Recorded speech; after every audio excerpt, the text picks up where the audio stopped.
Ce soir, on va aborder un sujet qu'on a déjà abordé une fois, difficilement.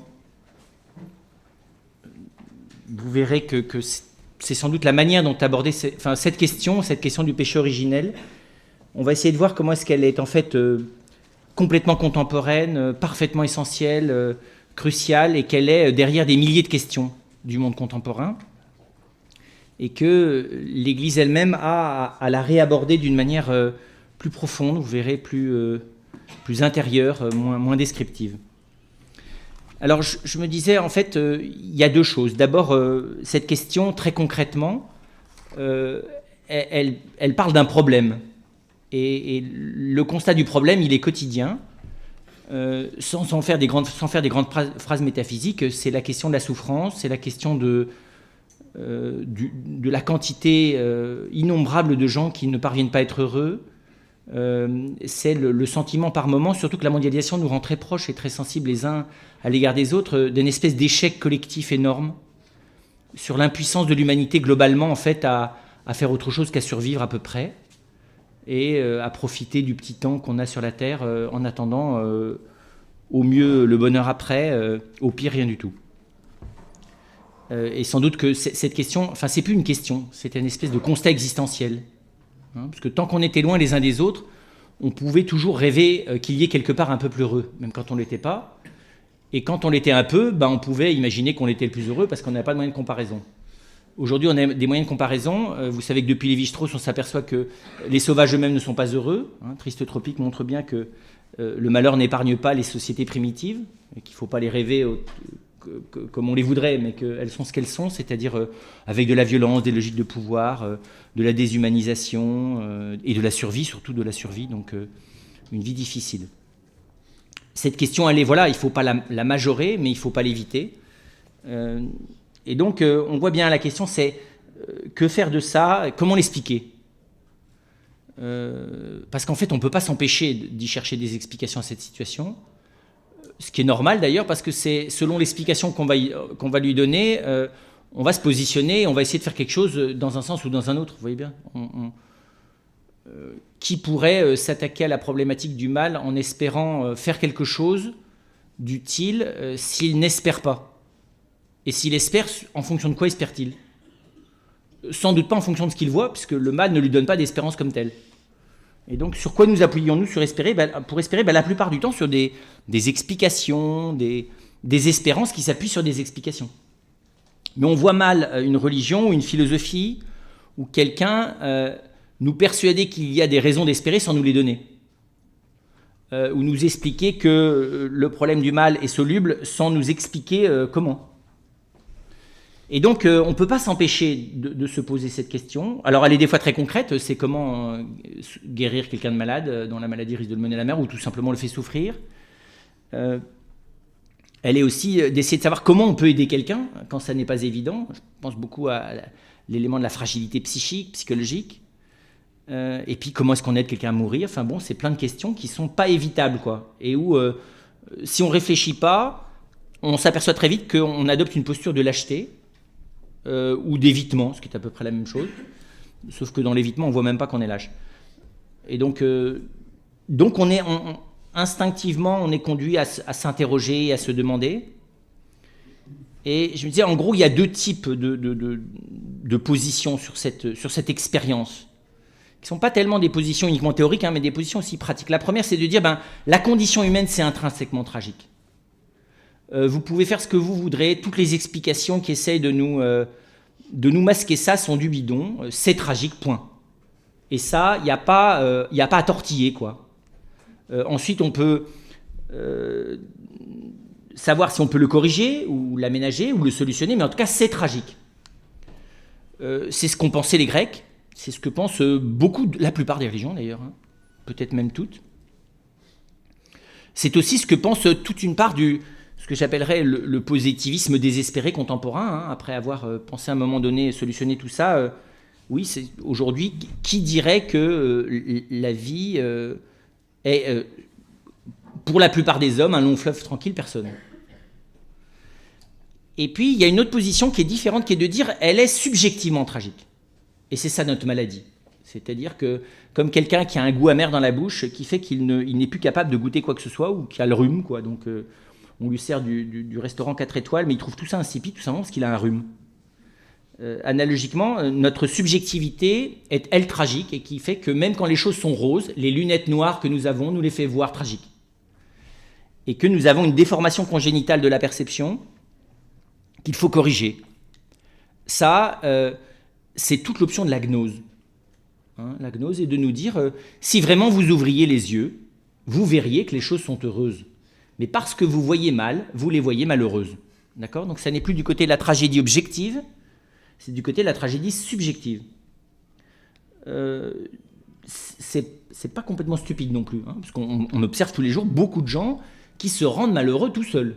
C'est-à-dire que concrètement, ils ont une vie qui n'est pas objectivement tragique, mais ils se la voient tragique. On voit d'ailleurs inversement des gens qui, étonnamment, ont une vie qui nous ferait totalement désespérer et qui n'ont pas l'air de la prendre au tragique. Donc on voit bien que l'élément de perception subjective n'est pas... Et du coup, on voit le débat, c'est-à-dire qu'il est où le tragique s'il y en a un ? Il est où le problème s'il y en a un ? Il est à l'intérieur, il est à l'extérieur. Il est à la frontière des deux, il est des deux côtés. Ça, c'est... Et on voit bien instinctivement, on est plutôt, d'ailleurs selon les événements, porté vers l'un ou vers l'autre. Un accident de voiture, on va plutôt se porter vers les causes, vers un tragique extérieur, quoi. On ne va pas dire aux gens, non mais vous êtes blessé, mais c'est pas grave, c'est simplement subjectif comme perception. Voilà. Dans le cas de la dépression, vous avez des gens qui expliquent à leurs voisins que non, c'est juste parce qu'ils ils sont pessimistes, puis c'est tout, quoi. S'ils étaient optimistes d'ailleurs, et s'ils apprenaient à voir le verre à moitié plein, eh bien tout irait mieux. Voilà. Sans tenir compte du fait que le système nerveux, ça craque aussi, et ça n'est pas que subjectif, la dépression nerveuse. Et puis, il y a du coup, alors après ça, une position, vous voyez bien, ça c'est le constat, et là, déjà, il y a un partage des eaux, puis ensuite, il y a qu'est-ce que je fais par rapport à ça ? Et en gros, il y a 3 types, on va dire, d'espérance. Les désespérés totales, ça n'existe pas, c'est pas possible. Ce que dit de manière très très belle Aristote, il dit mais l'homme ne peut pas vivre sans désir.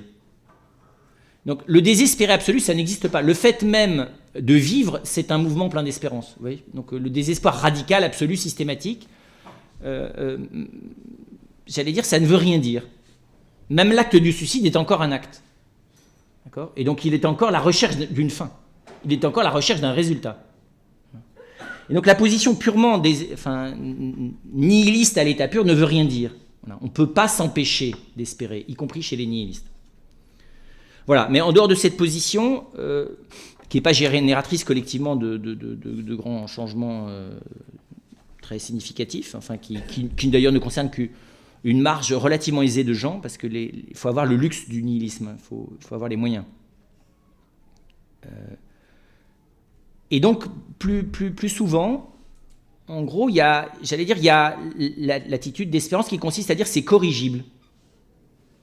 C'est-à-dire que ce tragique, ce problème de fond, le problème du mal, on peut faire quelque chose pour ça.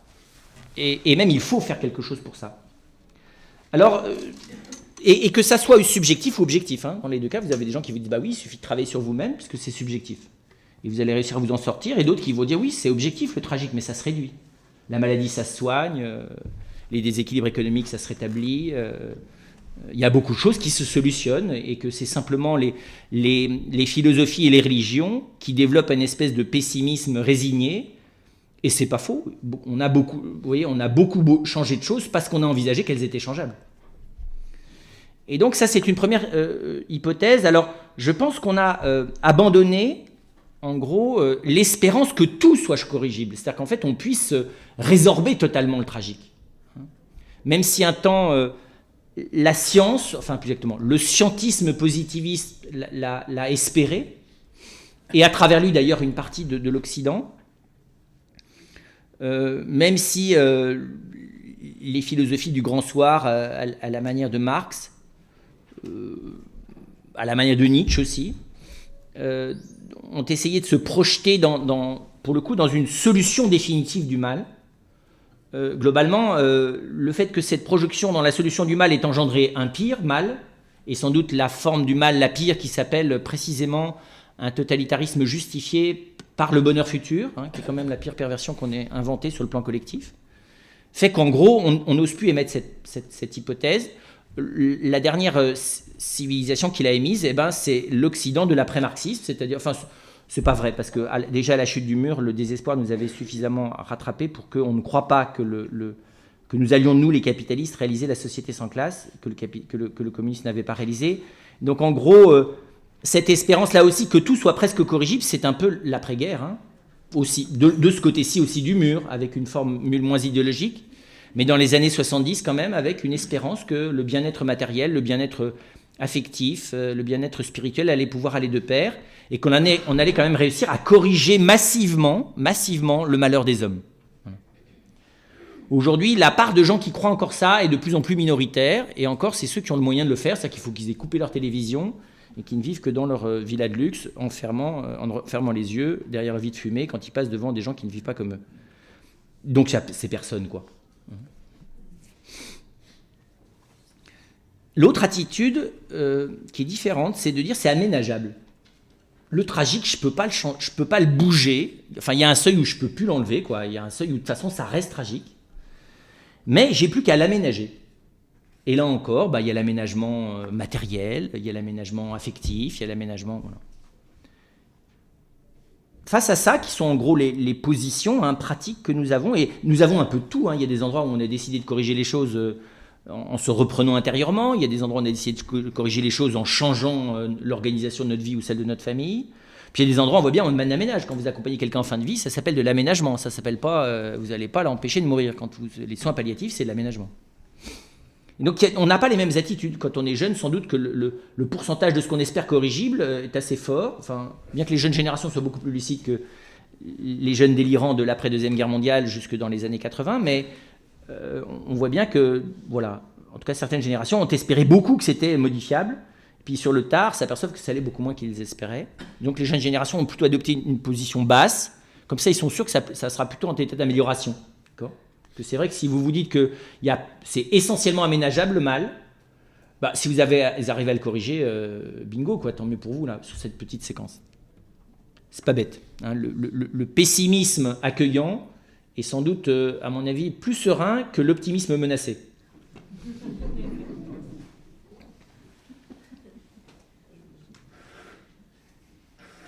Et d'ailleurs, c'est parce qu'ils ont vu le pessimisme menacé de leurs aînés qu'ils adoptent l'optimisme menacé de leurs aînés, qui positive d'autant plus fort qu'ils désespèrent, qu'ils adoptent une position plutôt basse, qui est de dire désespérons franchement un coup, quoi. Puis après ça, on s'ouvre à la possibilité que ça soit moins désespéré que prévu. Face à ça, il faut reconnaître que si vous prenez une explication catholique, vous lisez le catéchisme de l'Église catholique brut de fonderie, comme disent les jeunes, ça ne va pas le faire. D'accord ? Parce que vous allez expliquer que le mal, à la fois, en attendant, on ne va pas le corriger entièrement, mais après ça, quand même, on va le corriger. Que, à la fois, on peut pas, il est là dans les choses, et qu'en même temps, il faut changer son attitude, mais enfin que quand même en changeant son attitude, ça va quand même rester quand même douloureux, quoi. Que donc il faut plutôt miser sur le futur, et qu'en plus tout ça nous arrive parce qu'au début ça a foiré, d'accord ? Et que le début c'est que, alors là l'Église elle est tout à fait, quand elle est catholique, elle dit d'ailleurs fidèlement et dogmatiquement, le premier couple a fauté, et le premier couple il a entraîné le reste de l'humanité dans la faute qui était la sienne, et la transmission de cette faute a pour conséquence la peine de la mort, toutes les conséquences malheureuses de notre rapport au monde et aux autres. Et que, nous avons à supporter cette peine avec courage et avec l'aide de la grâce pour mériter la rédemption, le salut et la vie éternelle. Voilà. Ce que je viens de vous dire, c'est le catéchisme de l'Église catholique. Et c'est vrai en plus ce que je viens de vous dire. Mais on voit bien, si c'est vrai dans la foi, ça ne satisfait pas tout à fait la raison. Surtout quand elle a pris le détour de se rendre lucide sur ce qu'on a vu au début. Alors, c'est pas grave parce que le croyant, qui est vraiment un croyant, il a l'habitude que la parole de Dieu et même l'Église formule des choses qu'il ne comprend pas tout à fait, mais derrière lesquelles il y a une vraie lumière. Voilà, donc il l'accueille, et ça suffit pour qu'il y ait une certaine lumière au sens de la profondeur du cœur. Mais ça ne suffit pas pour qu'il y ait une lumière qu'on puisse transmettre au voisin qui, lui, n'a pas la foi. Voilà. Et puis ça ne suffit pas pour éclairer avec cette lumière toutes les zones d'ombre qu'a réveillé la situation dans laquelle on est, pour être clair et honnête. Et donc le croyant ça, finalement dans le concret, a finalement les options que je viens de vous dire, c'est-à-dire qu'il a plutôt tendance à croire que c'est plutôt dans les choses ou plutôt à l'intérieur de nous, ça dépend des gens. Vous avez des croyants qui disent oui, non, il faut d'abord bouger les choses, socialement, politiquement, économiquement, et puis c'est ça l'essentiel, la justice, puis vous en avez qui vous disent non, il faut d'abord faire un travail spirituel sur soi, parce que de toute façon, la dictature, tu ne vas pas la supprimer, donc autant aider les gens à se libérer intérieurement de la dictature intérieure du péché. Et puis même chose, vous en avez qui vont plutôt dans leur vie pratique avoir tendance à chercher à corriger les choses, puis d'autres à aménager. Donc à la fin, ça va peut-être pas nécessairement faire des grandes différences dans le concret. D'accord ? Alors, comment est-ce qu'on... Voilà, j'insiste pas plus. Du coup, comment est-ce qu'on sort de ça ? D'abord, et c'est pas commode, en accueillant le tragique. C'est-à-dire, et on voit bien, c'est l'attitude du Christ dans l'Évangile, c'est difficile de voir quelqu'un qui accueille plus le tragique que lui, quoi. C'est-à-dire qu'en gros, toute personne qui va bien est bienvenue. Qui va mal, pardon, est bienvenue. Toute situation qui va mal est bienvenue. Et ça, c'est une posture qui n'est pas facile à adopter. Elle est d'ailleurs pas adoptable à un certain seuil de tragique. Il y a une intensité de la violence du tragique qui peut être destructrice de soi. Donc on se protège, d'ailleurs, on a des systèmes psychiques de blanc. Vous savez, on coupe le circuit, on n'a plus d'image, on n'a plus de son. Donc il y a des zones de la mémoire comme ça qui nous protègent de l'insupportable. Personnellement et puis même collectivement. Et donc c'est tout un travail humain déjà d'essayer d'avoir un juste accueil de ce qui ne va pas, d'une évaluation juste de ce qui ne va pas dans ma vie, dans la vie des autres, dans la vie collective. Et si je le fais humblement, à défaut de pouvoir le faire pleinement, je m'aperçois qu'évidemment c'est à la frontière entre l'objectif et le subjectif, et que c'est pas très compliqué de voir que la même situation peut rendre certaines personnes perturber en profondeur des gens et engendrer en eux un mal beaucoup plus grave que chez d'autres. Le même traumatisme éducatif engendre chez deux personnes différentes des choses tout à fait différentes. Les uns survivent, les autres basculent dans des névroses profondes, d'autres basculent même dans la psychose. Enfin, on voit bien que je ne peux pas séparer cette dimension objective de cette dimension subjective. Et puis, tout simplement, c'est le propre de l'humain. C'est-à-dire que dans les choses, il n'y a pas de tragique. Dans les choses, il n'y a pas de tragique. Si vous voulez, une Rolls-Royce neuve pulvérisée en petits morceaux et brûlée, c'est simplement un phénomène de transformation de la matière. Je veux dire, il n'y a aucun problème avec ça. D'accord ? Le fait qu'on ait brûlé tous vos billets de banque sous vos yeux, au point de vue du feu, ça brûle. Enfin, si c'est du bon papier, ça brûle bien. C'est pas un problème. Enfin, si vous voulez, les choses... Alors, il y a une souffrance, il y a une douleur plus exactement chez les animaux. Il y a certaines situations du règne animal qui sont un peu violentes. Les animaux sont-ils sensibles au tragique ? Il faudra en discuter. Ils sont sûrement sensibles à la peur, surtout quand ils sentent que ça ne va pas, que leur vie est menacée. Mais le tragique, il faudrait voir ça. On peut rendre les animaux dépressifs en les cassant nerveusement, mais ça, il n'y a que le milieu humain qui arrive à faire ça. Ça n'existe pas chez les animaux, sauf maladie nerveuse, ça n'existe pas. On ne voit pas les lions faire craquer nerveusement les gazelles ou je ne sais pas trop quoi. Le harcèlement psychologique, si vous voulez, ça n'existe pas chez les animaux. Et donc c'est le propre de l'humain, précisément, de ne pas pouvoir être purement dans les faits, dans leur objectivité pure. Je peux les voir avec objectivité, mais je ne peux pas les vivre avec... Ça n'existe pas, vivre objectivement. Voir objectivement, ça peut se voir, oui. Vous pouvez voir que la personne... qui vient d'avoir la tête perforée par une petite balle de métal est morte. Ça, vous pouvez le voir, oui. Mais ça n'empêche que vous ne pouvez pas être insensible à ça. La réaction vitale, elle est jamais purement objective. D'accord ? Et c'est très bizarre d'ailleurs que l'humain est un être de subjectivité dans sa réactivité. Alors, il a l'intelligence pour réajuster les choses. Mais c'est ce que dit Aristote, le pire des hommes, c'est l'insensible, c'est-à-dire celui qui a rêvé de pouvoir se tenir à la pure objectivité des faits, donc qui a anesthésié la totalité de sa réactivité. Donc qui n'est presque plus un être humain, qui est à la limite de l'objet. Dans certaines traditions bouddhistes, c'est d'ailleurs la fine pointe de la méditation, c'est d'arriver quasiment à l'état d'objet. D'ailleurs, quand vous croisez quelqu'un dans cet état-là, ça m'est arrivé une fois, normalement une présence, vous la sentez, là vous ne sentez même plus la présence. Il faut presque toucher la personne pour voir qu'elle est vivante. Vous ne savez pas très bien si c'est une statue de cire, un mannequin de cire ou quelqu'un qui est là. D'accord ? Donc il faut réussir à un seuil d'absence assez élevé pour se confondre à l'état de choses.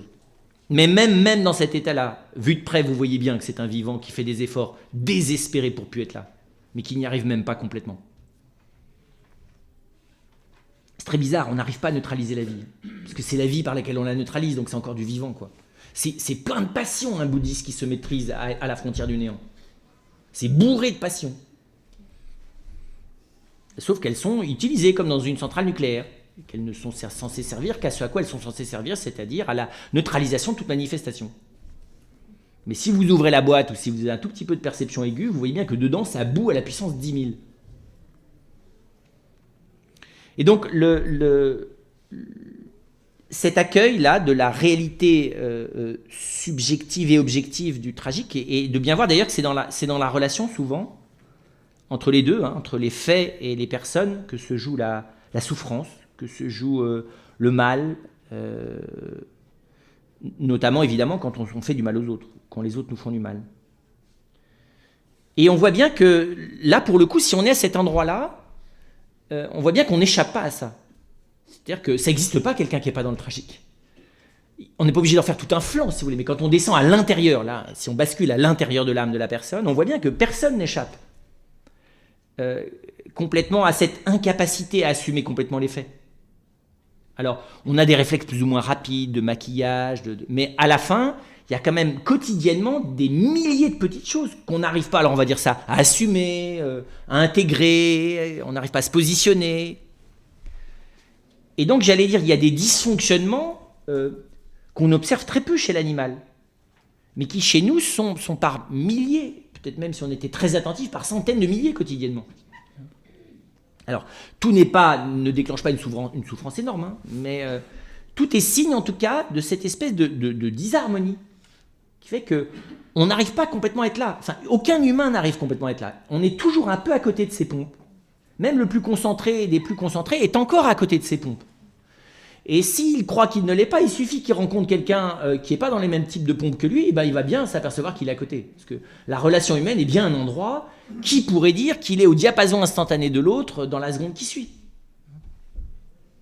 Alors vous avez des gens qui ont une capacité d'accueil plus universelle de la diversité, de la multiplicité, mais ça a toujours une limite. Et cette limite, elle n'est pas simplement à partir d'un seuil aigu de souffrance ou de discordance ou de disharmonie, elle est aussi dans 1000 petites choses. Et d'ailleurs, une grande partie de l'existence consiste à rattraper en permanence ces déséquilibres. Ça peut d'ailleurs être regardé comme ça, la vie humaine, hein, comme une espèce de rattrapage heureux, plus ou moins heureux d'ailleurs, permanent du déséquilibre des événements et de ce qui se passe face à moi et ce qui se passe en moi. Et donc, c'est pas évident d'avouer de s'avouer à soi-même qu'en fait, on est, non pas qu'on soit malheureux, c'est pas ça la question, mais que la recherche du bonheur est une espèce de recherche difficile, quoi, et qui ne cesse pas d'être difficile, qui est complexe, difficile et jamais gagnée d'avance, en plus. D'accord ? Parce que ce que vous avez réussi à atteindre à un moment donné, il suffit que les circonstances changent, vous l'avez reperdu l'heure d'après.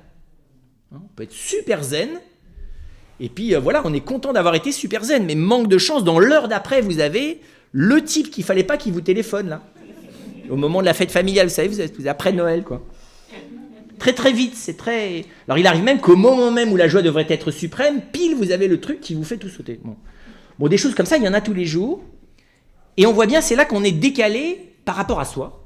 On est à côté de ses pompes à soi. On est en désalliance avec soi. On n'est pas complètement ni en coïncidence, ni en synergie, ni en communion avec soi-même, bien sûr.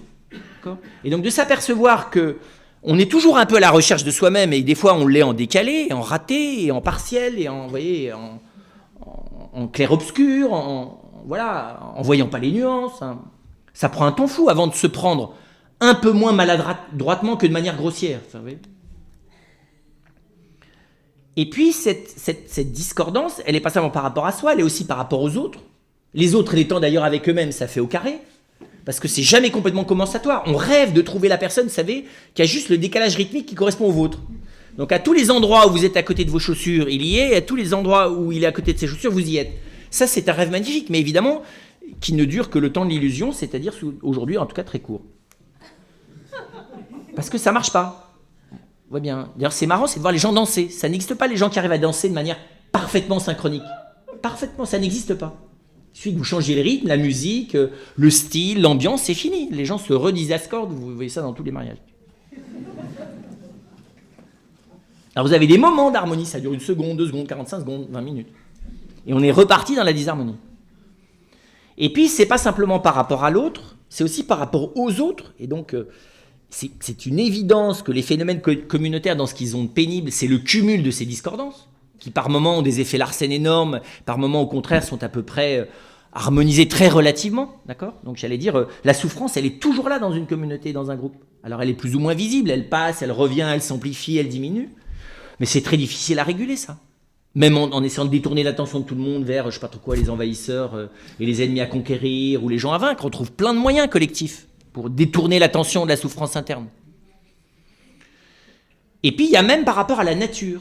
C'est très étonnant que là aussi, c'est une grande découverte de Lévi-Strauss, mais c'est une découverte qu'on fait toujours quand on est d'une civilisation en désalliance profonde et durable avec la nature, comme l'est l'Occident depuis le 15e, 16e siècle. Et qu'on rencontre des peuples plus proches d'elle, que ce soit en Afrique, que ce soit en Asie, au début, on est très émerveillé. On se dit, ils sont en osmose. C'est merveilleux, vous savez, c'est les photos de Yann Arthus Bertrand dans Home. On a vraiment l'impression qu'on est home, sweet home. Sauf que vu de près, vous voyez, il prend de loin, Yann Arthus. C'est un ami merveilleux, c'est un type merveilleux, mais vu de près, il ne faut pas trop voir la tête des gens qui vivent en osmose avec la nature, parce qu'ils sont dans la violence. Bonjour les relations familiales, d'accord ? Donc il y a une dose de souffrance, de violence, de désespoir. Enfin, tout le monde le sait aujourd'hui. Les lois tribales qui permettent de survivre dans les sociétés primitives sont d'une violence et d'un anéantissement de la personne qui sont tout simplement dès avant la naissance. D'accord ? Il n'est même pas question que la personnalité émerge. Ça serait une menace absolue pour le groupe. D'accord ? Donc on vous grave la loi dans la peau, et la scarification de la loi, c'est ça. On vous la grave dans la peau, la loi. Et il n'est pas question que vous émergiez de ce cadre qui est la condition même de la survie collective. C'est très astucieux d'ailleurs de voir toutes les logiques de maîtrise de la violence. C'est René Girard qui a beaucoup travaillé là-dessus, et beaucoup d'ethnologues découvrir que une société, c'est une espèce de machine à gérer, à essayer de gérer et d'assumer la violence des individus et collectifs. Et donc le rapport avec la nature, il n'est pas si heureux que ça non plus. Il est animé d'une peur. Enfin, quand on s'approche de l'Afrique, on voit bien que la peur dans le rapport à la nature, elle est énorme, mais dans l'Asie aussi. Alors nous, on a plus peur, enfin en apparence, parce que de toute façon, on a évité le choc. Donc évidemment, on a l'angoisse, c'est mieux que la peur, si vous voulez, parce qu'on ne sait même plus quel est l'objet dont on doit avoir peur. Donc, la nature est objet d'angoisse, parce qu'elle n'est plus objet de confrontation. Et puis, alors c'est ce que manifestent toutes les religions, mais c'est ce que manifeste aussi le fond de l'âme. C'est que là aussi où il y a manifestement une désalliance et notamment une immense peur et une distance et une discordance, c'est dans la relation au transcendant, au sacré, à Dieu, enfin appelez-le comme vous voulez, mais là on voit bien que toutes les gnoses de la terre, toutes les régions, quand on va d'un peu près voir ce qui se passe dans l'âme, on voit bien que c'est pas vrai que l'harmonie est complète, c'est du flan. Elle est provisoire, elle est partielle, elle est dans certaines conditions d'existence, mais changer les gens de conditions d'existence, c'est fini. Et donc on voit bien que, comment vous dire ça, c'est là-dedans qu'il faut les regarder. Et on connaît tous toutes les stratégies d'évitement, de déni, enfin tout ce que dit Kubler-Ross, vous savez, par rapport à la mort, on le retrouve là. Déni, révolte, fuite, désespoir, compensation. Et puis, c'est vrai que, et c'est là que l'évangile, j'allais dire, enfin c'est pas l'évangile d'ailleurs, c'est le Christ qui fait la différence, c'est que c'est le seul qu'on voit prendre de plein front l'intégralité de cette question, ne rien en éviter ni chez lui, ni chez les autres, et dans aucune de ses dimensions, et l'aborder dans la totalité de son être. C'est très clair. L'évangile, c'est ça. C'est un homme qui prend de front, dans l'intégralité de son être, l'intégralité de la question du mal, de la discordance, de la désharmonie, et qui n'en évite rien du tout. C'est pour ça que c'est quelque chose de terrorisant, et que la passion, on la lit qu'une ou deux fois par an, parce que c'est dangereux. Quand vous voyez comment il aborde les choses, vous dites, attendez, là, vous faites comme Pierre, c'est au bout de 15 minutes, il n'y a plus personne dans la salle. Enfin, on a tous quelque chose d'autre à faire que de le suivre. C'est clair, non mais relisez de clair le début de la passion, parce que là, si je le lis réellement, envoyé sur ce fond anthropologique, là, tout d'un coup, ça a une espèce de densité qui fait peur à tout le monde. Et on comprend parfaitement que chacun, tout d'un coup, enfin, ceux qui avaient été le plus proches, prennent un autre chemin. Et que même, ça suscite même d'ailleurs chez certains un retournement, une révolte absolue contre cet homme, qui précisément, en allant vers ce mal, le signifie, dans son intégralité, dans sa brutalité. Enfin, il n'évite plus rien, c'est insupportable les gens qui n'évitent plus rien. Parce que quand vous les voyez, vous-même, vous ne pouvez plus rien éviter, donc le seul moyen, c'est de les supprimer, ceux-là.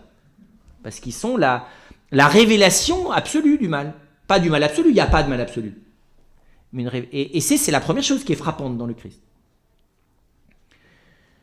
Et on verra qu'est-ce que ça veut dire cette démarche. Mais ça c'est clair. Et là on a, alors la question c'est est-ce qu'il la traverse? Le croyant dit il la traverse cette question.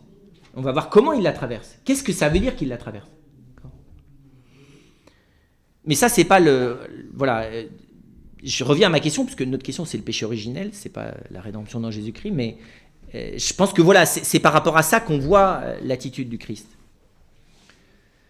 Ensuite, quand on essaie d'être plus précis, c'est d'aller dans cette désalliance-là, de descendre encore dedans, et de se dire, mais où est-ce que ça foire? Où est-ce que ça va pas? Or, on voit bien qu'il y a deux choses qui vont à peu près. La compréhension, elle est lente, elle n'est pas parfaite, mais si elle est humble, elle est de meilleur en meilleur. Hein, la compréhension des choses. Des choses dans ce qu'elles sont, hein. C'est-à-dire, c'est vrai, c'est ça qui est admirable d'ailleurs dans l'humain, et on voit ça de nouveau dans l'Évangile, parce que c'est une démarche que le Christ réclame comme une condition sine qua non d'ailleurs de le suivre, hein, qui est cette démarche d'humilité dans la connaissance. C'est beaucoup de choses l'humilité dans la connaissance. Déjà, la connaissance, c'est sortir de soi pour aller voir les choses comme elles sont, petit 1, et pas rester dans son fauteuil à voir sur l'écran de télé ce qu'on vous en dit. Donc c'est d'aller voir les choses. Ensuite, c'est d'aller les voir avec patience, avec lenteur, avec humilité, avec écoute, en acceptant que d'autres viennent compléter le regard que vous avez. Mais c'est admirable, une fois qu'on a opté pour l'humilité, la patience et la coopération, de voir l'extraordinaire chemin de la connaissance.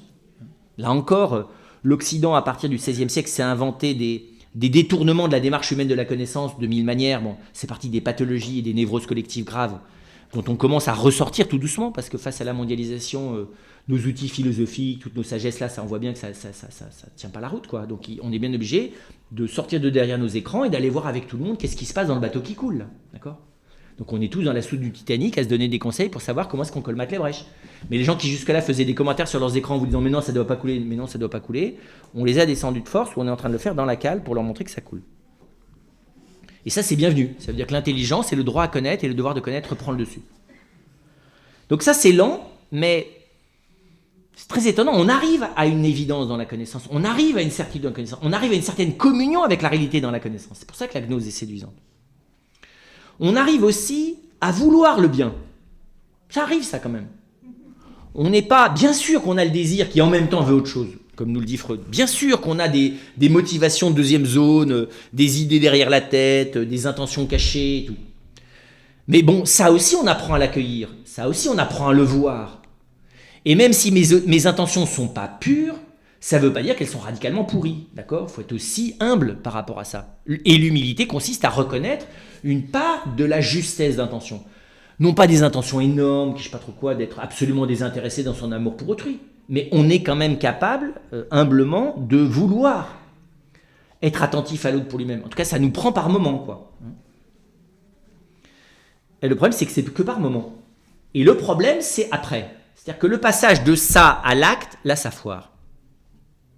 C'est incroyable la manière dont l'intention n'embraye pas. L'embrayage, il est ou il patine ou il est pété. Ça n'embraye pas. Je voulais faire le bien, puis alors dans l'exercice, c'est très bizarre, il se passe autre chose là. C'est la peau de banane, quoi. Et des fois, c'est rien. Et j'ai beau, alors là, me reprendre. Vous savez, vous avez les gens, c'est pas nécessairement la belle-mère, hein, mais indéfiniment, ou la belle-fille, mais indéfiniment, vous avez beau vous prendre les résolutions d'humilité, d'écoute, vous vous reprenez le tapis dans la même chose. Et vous l'avez comprise, la chose dans laquelle vous vous prenez le pied, et vous le reprenez. Et vous avez des gens qui vous préviennent en disant « fais gaffe », et à ce moment-là, bizarrement, vous vous mettez à avoir plein d'arguments pour plus voir ce que vous aviez dit que vous voyiez 1 heure plus tôt. D'accord ? Et là, c'est très impressionnant, c'est que l'endroit où ça va pas, c'est dans le passage à l'acte. C'est dans le moment où l'intention doit être capable d'engager ma personne. D'accord ? Dans l'effectivité personnelle de l'engagement. Là, ça va plus du tout. Alors, on se rattrape sur l'efficacité. L'efficacité sous contrôle de la raison. Ça s'appelle la technique, ça s'appelle la science, ça s'appelle l'économie, ça s'appelle tous ces trucs-là. On se rattrape là-dedans. Mais tout ça, ça change rien au fait que l'engagement personnel, on n'y arrive pas. Alors, par petits bouts. Mais quand on est humble, on voit bien qu'entre le petit bout de l'engagement réel et sa cohérence par rapport à l'intensité de ce que j'aurais voulu faire, et l'intensité d'ailleurs du bien que je me vois devoir faire et dont je devrais être capable, il y a un énorme décalage. Et donc il y a quelque chose qui est cassé dans la volonté de l'engagement. C'est très bizarre. Et il y a un truc qui est cassé, c'est-à-dire que là, trouvez-moi quelqu'un qui a réparé ça. Personne. Vous avez des athlètes, vous avez des virtuoses, vous avez des techniciens, vous avez des architectes, vous avez des gens qui sont même, vous avez même des philosophes qui sont dans la précision de la compréhension des choses extrêmes. Mais c'est bizarre, ça n'existe pas les génies dans l'ordre de l'amour. Ça n'existe pas les précoces ou les surdoués dans l'ordre de l'engagement personnel. Il y a des héros, mais même chose, les héros, il vaut mieux les voir de loin, parce que quand vous approchez de près, c'est beaucoup plus ambigu. Alors vous avez de temps en temps les saints, mais les saints, c'est ceux qui ont la même maladie que Jésus, c'est-à-dire que vous voyez bien qu'ils sont animés par quelque chose qui n'est pas tout à fait eux. On y reviendra. Et donc ce qui m'intéresse, c'est d'aller voir ça, hein, et de voir que là, je vois bien que dans le don de soi, pour être très précis, dans le lien entre le don de soi et la vulnérabilité de soi, là, il n'y a pas de compétence acquise. Très étonnant. Je me donne une fois moi-même, bizarre, rien ne me garantit que je vais y arriver la minute d'après. C'est fou, quoi. On a beau travailler sur la vertu, c'est très bizarre parce qu'on travaille sur la vertu de courage, sur la vertu de force, enfin c'est la même, sur la vertu de justice, sur la vertu de tempérance. On arrive à créer des dispositions, mais dans l'acte même du don de soi, personne ne se sent capable. Ou alors c'est qu'on ne donne pas soi. On donne de l'énergie, on donne du temps, on donne de la compétence, mais on ne donne pas soi. On donne de la générosité, enfin ça dépend les hommes et les femmes. Mais... Et on voit bien là que c'est bizarre, il y a une incapacité à être dans la vulnérabilité heureuse du don de soi. Incapable là. Et pourtant, si on y réfléchit, on n'aspire qu'à ça. Qu'à ça. Soi-même, qu'à ça réciproquement, qu'à ça collectivement, non ? C'est d'ailleurs ce qu'on arrive à vivre par petits moments. Hein. C'est les grâces qu'on aimerait vivre ponctuellement dans une famille, dans un groupe. Et donc on voit bien que ça, c'est un mal intérieur au plus profond de soi. Et que là, il y a une espèce de rupture interne. Je ne peux pas dire autre chose. Il y a un état de rupture. Alors, comprenez bien, il est relatif. Hein, il n'est pas l'essentiel de l'existence. Il n'y a pas une rupture dans l'être, mais il y a une rupture à l'intérieur de la manière de vivre. Donc je suis dans un état de vie qui, à un endroit, est brisé. Alors, tout n'est pas cassé. C'est pas cassé en 1000 morceaux, mais c'est brisé. Il y a un endroit là où dans le relais, alors où c'est la cheville, mettez-le où vous voulez dans la fracture de l'organisme, mais il y a un endroit où ça embraye pas. Et ce qui est très étonnant, c'est que, en plus, si je vais, alors, dans cette intériorité, en état de rupture, vers là encore, ce à quoi nous pousse l'Évangile, mais toujours dans une logique humaine, face à Dieu, et face à la bonté divine. C'est très bizarre. Ça augmente l'espérance et la souffrance en même temps. Donc ça ne solutionne pas complètement la question. Une attitude religieuse qui est face à la bonté divine, qui est à la fois, je vous dis, dans une souffrance supplémentaire, parce que c'est pas intelligible qu'il ne fasse rien, qui me laisse là, dans cet endroit, avec le désir le plus intense, le plus qualitatif, et l'incapacité, autrement que ponctuellement par hasard, de passer à l'acte. Et en même temps, ça augmente l'espérance, parce que je vois bien que c'est en même temps à cet endroit-là qui est cassé, mais cassé, ça ne veut pas dire anéanti, ça ne veut pas dire détruit, que réside la bonté, la plus profonde de mon cœur. Oui. Donc là, il y a une espèce de face-à-face, bon, quelque chose de tragique, mais bizarre, c'est un tragique qui est quand même, comme il est face à la bonté divine, il ne peut pas être complètement tragique. Et donc je dirais, c'est une tragédie qui bascule en espérance. Mais une espérance qui reste, douloureuse et avec une question. Et ce qui est très étonnant, c'est qu'on a dans l'Écriture, dans la Première Alliance, quelque chose qui nous dit, qui nous explicite ce qui se passe dans le cœur du Christ et que nous redit l'Évangile dans la Passion. C'est qui est en fait la dernière attitude face à ça.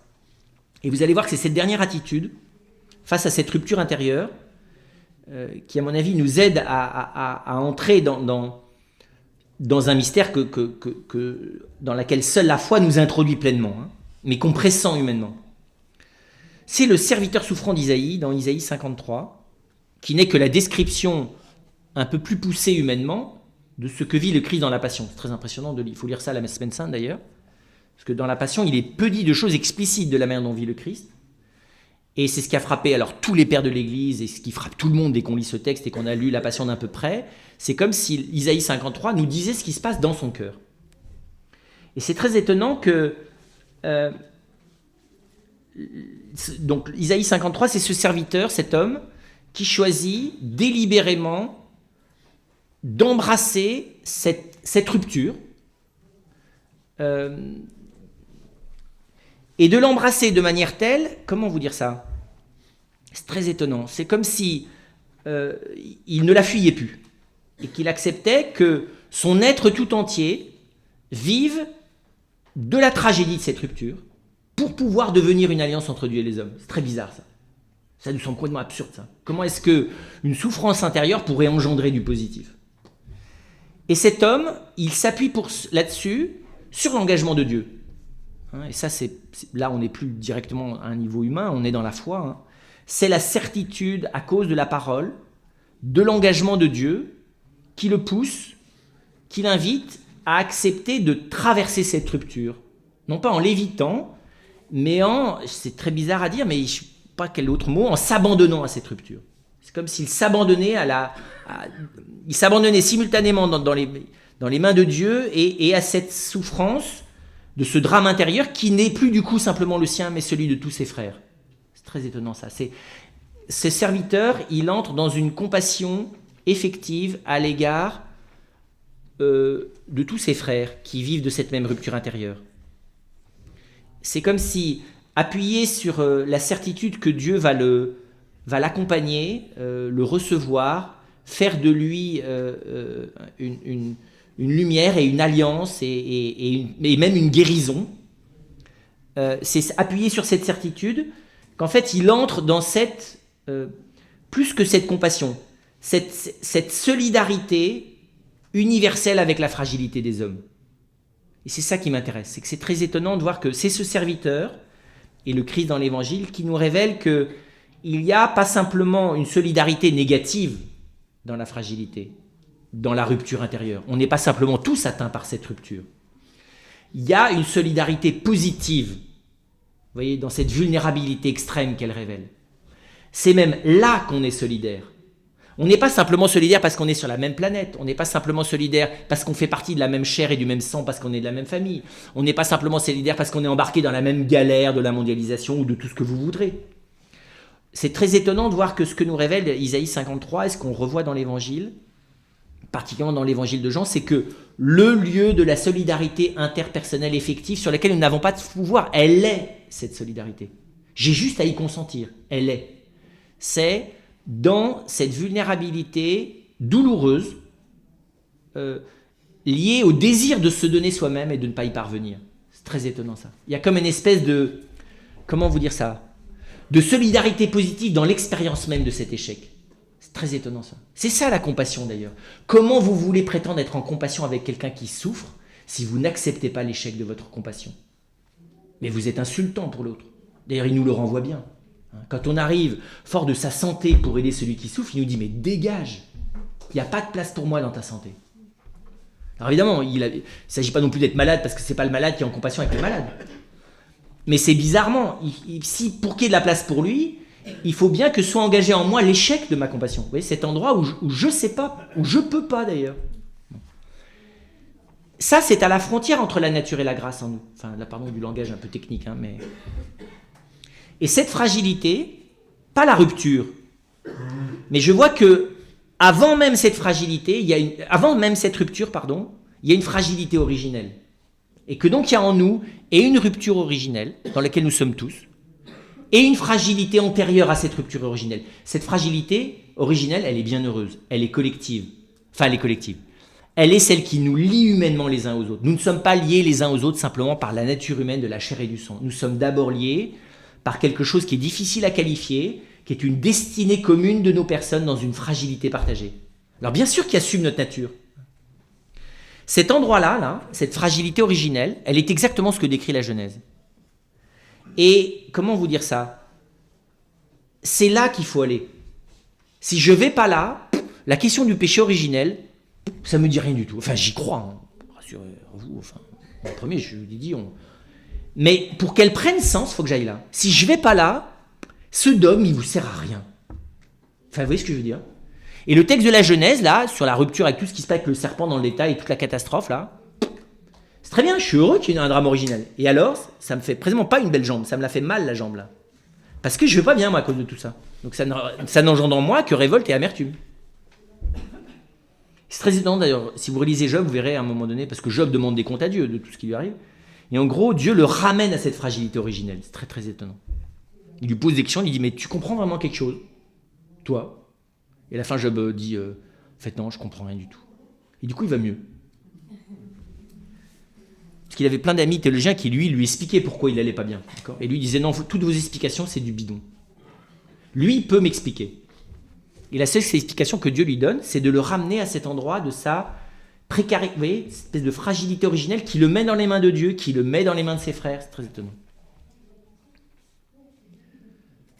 Et donc, comment vous dire ça? Là, parce que ça, c'est en nous, hein, ce dont je vous parle, c'est à l'intérieur de nous, il suffit d'y aller, quoi. Et j'ai même pas besoin de la grâce. Enfin, j'ai besoin de la grâce pour accepter d'y être tout le temps, mais j'ai même pas besoin d'être croyant explicite pour m'approcher de cet endroit-là. Il suffit d'ailleurs que quelqu'un m'y emmène et on y arrive. Hier, je regardais avec mes frères un immense film de Tarkovsky qui s'appelle Stalker, qui décrit exactement ça. Stalker, c'est un homme qui amène les autres à cet endroit-là. C'est un passeur. Stalker, ça veut dire le passeur. Et du coup, comment vous dire ça? À cet endroit-là, mais ça devient presque pas une évidence, hein, parce que il y a quelque chose qui relève de la révélation, donc c'est pas une évidence. Mais ça devient lumineux que l'humanité naissante, et l'humanité naissante, elle n'est pas derrière moi dans le temps, elle est dedans moi, l'humanité naissante. C'est très bizarre là aussi. Nous, on est persuadés que, vous savez, je sais pas comment vous dire ça. Bon, c'est ce qu'on découvre. Hein, on croit que nos arrière-grands-parents, c'était il y a 100 ans. Mais vos arrière-grands-parents, vous les avez dans la peau. Hein. Donc ils sont maintenant vos arrière-grands-parents. Et 15 générations plus haut, vous les avez toujours dans la peau, ils sont toujours là. Alors vous les avez dans la peau douloureusement, et soignez-vous, ou vous les avez dans la peau heureusement, et très bien, mais on les a tous dans la peau. Vous voyez, le passé, les hommes qui nous ont précédés ne sont pas étrangers à notre intériorité humaine. Je sais pas comment, moi ça me semble une évidence. Comment vous voulez que ceux qui nous ont transmis la vie et qui ont été une cause occasionnelle de notre existence soient étrangers à notre être? Ça n'a pas de sens, ça. C'est pas que des pourvoyeurs matériels. Non. Ils sont pas la cause de notre être, mais je sais pas comment vous dire ça. Vous savez, c'est cette image qu'on a dans les contes de fées, où vous avez toutes les fées qui se penchent sur le berceau du bébé, là. Ils sont tous penchés sur notre naissance, les ancêtres. Pour le meilleur et pour le pire, d'ailleurs. C'est sans doute ça que ça veut dire psychanalytiquement, d'ailleurs, les contes de fées. Vous savez, vous avez les mauvais sorts et les bons sorts, c'est tout simplement les héritages et les atavismes. Hein. Mais derrière les héritages et les atavismes, parce que les héritages et les atavismes, il y en a des bons, il y en a des mauvais, il y a des personnes. Et ces personnes, elles sont liées à ce que Jean-Paul II, d'ailleurs, a appelé dans une lettre un peu bizarre et que peu de monde a compris, qui s'appelait la lettre aux familles au moment du jubilé, ce qu'il appelle la généalogie de la personne. Des personnes ont été engagées dans leur destinée à l'égard de mon existence. Et donc, comment vous dire ça? L'humanité naissante, je l'ai à portée de main à l'intérieur de moi. L'origine du monde, du point de vue du Big Bang, en plus aussi, vous savez, puisque la matière qui vous constitue, elle a le même âge que l'univers. Okay, c'est bon à savoir en plus. Hein, parce que la matière qui nous constitue, on ne l'a pas créée avant-hier, on ne l'a pas créée il y a 40 ans et on ne l'a pas créée il y a 70 ans. Hein, puisque cette matière-là, elle vous a été transmise par vos parents et qu'il n'y a pas de création dans l'univers du point de vue de la matière. Elle a l'âge du monde. Ben, il n'y a pas que notre corps qui a l'âge du monde. Il y a aussi quelque chose dans notre âme qui participe à cette humanité naissante. Et donc que l'humanité naissante, dans son face-à-face avec Dieu, n'a pas voulu assumer cette fragilité originelle. Mais c'est presque une évidence, puisque moi non plus je ne veux pas l'assumer. Je l'assume combien de temps, cette fragilité originelle? Donc ça va bien, mais dès que ça devient dangereux, je refais exactement la même chose que de manière originelle. C'est-à-dire que je m'en vais, je vais faire autre chose. Et donc c'est très étonnant que, vous voyez, j'allais presque dire... le péché originel n'est pas simplement un truc passé, c'est un truc qui se rejoue dans notre vie tout le temps. Tout le temps. J'ai à refaire le choix de l'accueillir, cette fragilité originelle, comme le lieu de ma relation à autrui, comme le lieu de ma destinée la plus profonde, comme le lieu de l'amour, comme le lieu de l'alliance avec Dieu, ou bien non. Eh bien, sans aucun problème, nous rechoisissons l'option inverse, qui est l'option originelle. Et qu'est-ce que c'est l'option originelle? Eh bien, c'est notre prudence. Je vais me la gérer, ma fragilité, tu te doutes bien, non? Je vais me la gérer. Et donc, l'option originelle, ça consiste pas du tout à pas aimer Dieu, ça consiste pas du tout. Adam et Ève n'ont pas renoncé à Dieu, ils n'ont pas du tout perdu la foi, au sens de croire en Dieu. Ce qu'ils ont perdu, c'est le degré de confiance qu'ils avaient. Effectivement, parce qu'ils sont passés de l'option, enfin de la proposition divine qui était de vivre de manière heureuse dans la fragilité originelle de manière définitive, avec sans doute d'ailleurs une fragilité originelle augmentante au fur et à mesure de l'amour. Et ils ont bien perçu là les enjeux du truc, ou bien, eh bien de la gérer soi. La grande question, c'est comment ont-ils pu espérer, comment l'humanité naissante a-t-elle pu espérer arriver à quelque chose en gérant ça elle-même? D'où vient cette idée absurde? Vous voyez, je ne sais pas comment dire ça. L'humanité naissante, elle est dans les bras de Dieu, ok? Et là, elle a la liberté d'émettre l'option de se gérer toute seule sa fragilité. Vous voyez, alors, avec l'aide de Dieu d'ailleurs, mais d'abord moi, en coopération étroite, intime, avec une assistance permanente, 24 heures sur 24, divine d'ailleurs, qui va pas se défausser, il sera toujours là, 24 heures sur 24, mieux que Renault Assistance. Ou bien, de se l'assumer. Mais comment l'humanité naissante a-t-elle pu envisager que ça avait un sens et que c'était prudent de se le gérer tout seul? Eh bien, elle n'a pas pu se l'imaginer tout seul. C'était pas possible, c'est intrinsèquement pas possible. Comment voulez-vous imaginer que ça soit heureux de gérer seul ce que manifestement seul Dieu peut gérer lui? Il faut bien que quelqu'un me l'ait suggéré. C'est impossible autrement. D'ailleurs, si vous regardez bien à l'intérieur de vous, chaque fois qu'on refait cette option, c'est parce qu'il y a quelque chose qui me suggère que c'est possible, alors que c'est absurde. Regardez là en face, elle est absurde cette option. Chaque fois qu'on gère par soi-même sa fragilité originelle, on est dans le fossé. Si c'est pas dans la poubelle et dans les égouts, et on y met les autres, non? Et pourtant, on recommence. Vous pouvez me dire pourquoi? Parce qu'on ne peut pas s'empêcher d'être certain que quand même ça va réussir à quelque chose un jour, non? Et d'où elle vient cette idée stupide? Alors que vous avez dans les faits la démonstration inverse, qui vous persuade 24 heures sur 24 que c'est une option valable. Alors on me dit, bah oui, comme ça fait des millénaires qu'on l'a prise, et qu'on n'y arrive toujours pas, bah c'est normal, on est le dernier relais de ceux qui vont tenter quand même de prouver vous voyez, que finalement on y arrive. C'est bizarre cette espèce de hargne orgueilleuse qui consiste à vouloir montrer, alors nous le XXe siècle, mais on n'est que ça collectivement, non? Qu'on va enfin montrer qu'on y arrive tout seul. Tout en ayant la foi, même comme un bon catholique, c'est absolument pas le problème d'être catholique dans cette histoire-là. D'accord? C'est tout simplement le problème de s'être récupérer sa fragilité originelle et de se la gérer tout seul. Et donc c'est très intéressant, de voir que cet espoir de pouvoir s'en sortir seul n'est pas une option. Alors une fois qu'on a appris la maladie, si vous voulez, c'est sûr, hein, c'est maladif, c'est comme l'alcoolique, il est persuadé qu'en reprenant sa bouteille, il va oublier qu'il est alcoolique et ça marche pas. Donc c'est addictif, cette espèce de réflexe. Mais la première fois, c'était pas possible. C'est pas possible la première fois. C'est vrai, c'est le drame la première fois que des parents constatent que leur enfant fait délibérément l'option du mal. Mais c'est effroyable ce truc-là. Alors bien sûr, aujourd'hui, ils vont chercher, quand ils sont de bons parents, les causes chez eux en disant on les a mal éduqués, c'est sûrement notre faute. Pas du tout votre faute, ils ont parfaitement choisi de le faire. Vous n'avez pas vu de près, d'ailleurs, ils vous narguent. Vous n'avez pas vu que c'était totalement délibéré? Et c'est bizarre, on se dit, mais où est-ce qu'ils sont allés se chercher cette idée? Alors vous allez me dire, elle est dans l'air du temps, hein, l'idée, de toute façon. Mais mon petit chéri, comment se fait-il qu'aussitôt... C'est vrai, parce qu'un enfant de 2 ans, 3 ans qui vous nargue, c'est bizarre, ça n'existe pas les animaux qui narguent les autres, non? C'est de l'orgueil chimiquement pur, ça. Alors, il n'est pas très enraciné dans la personne, je vous l'accorde, mais il est chimiquement pur. Après ça, les adultes, ils font des choses beaucoup plus élaborées pour narguer les autres, parce qu'ils trouvent de la légitimité à le faire, ils se défient au football ou au tennis, et tout ça. Ou dans l'entreprise, on a plein de raisons après ça de draper cet orgueil chimiquement pur dans plein d'oripeaux qui leur donnent parfois une légitimité apparente. Donc c'est très intéressant de voir que cette structure originelle, cette option originelle possible, cette fragilité originelle, elle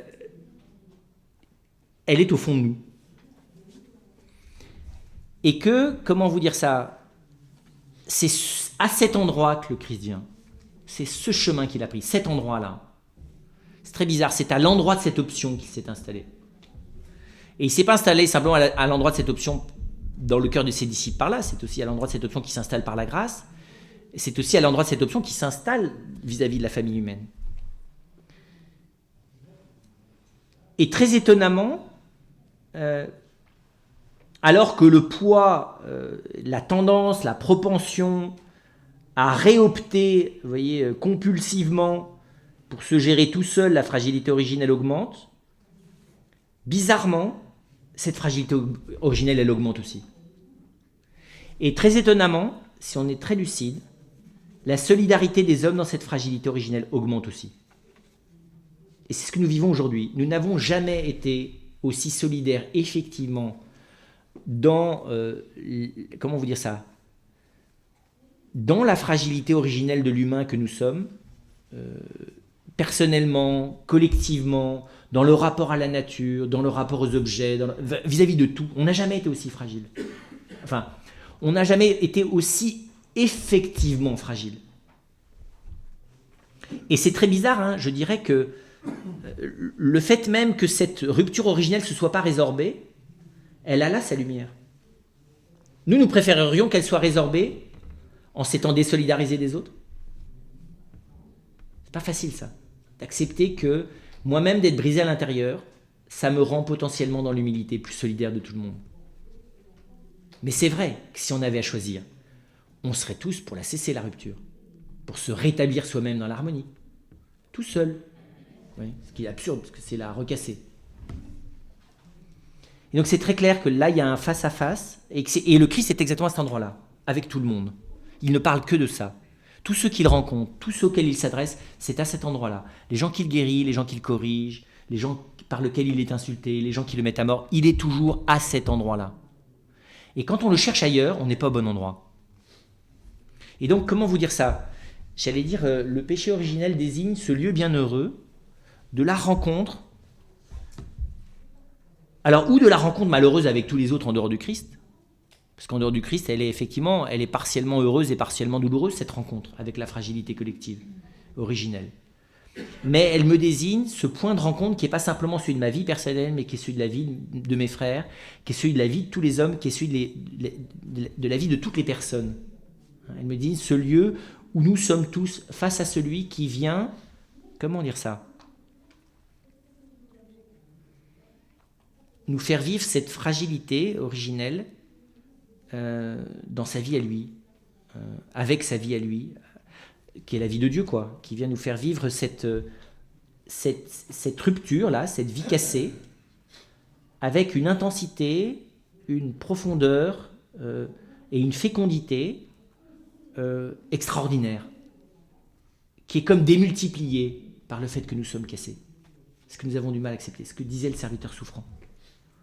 Hein, et Marie, qui n'a pas été cassée, on le subit. Nous, on est cassé, on n'a pas le choix, hein, on l'est. Donc après ça, il faut l'assumer.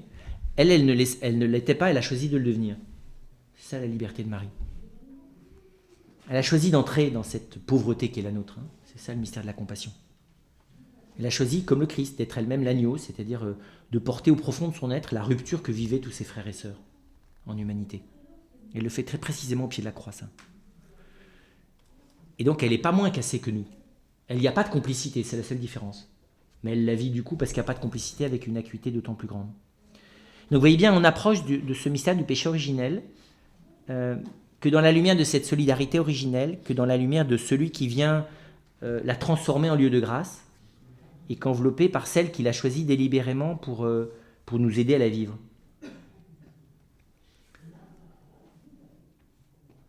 Et donc,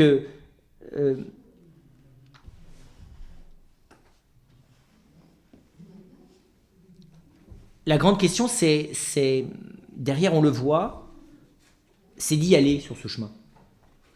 Vous voyez, c'est, comment on veut dire ça ? Si le Christ y avance, c'est pour que nous y avancions avec lui.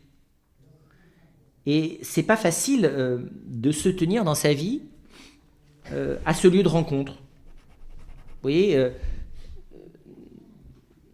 vous comprenez bien du coup que le péché originel, il est que, oui, cette blessure qui nous ramène sans cesse, en fait, au cœur du Christ, quoi, et au cœur de Dieu. Et donc nous n'avons, enfin, dans l'Évangile, Le Christ ne parle jamais de ça. Chaque fois d'ailleurs qu'on essaie de lui en parler à propos de l'aveugle de naissance, on lui dit est-ce lui qui a péché ou bien ses parents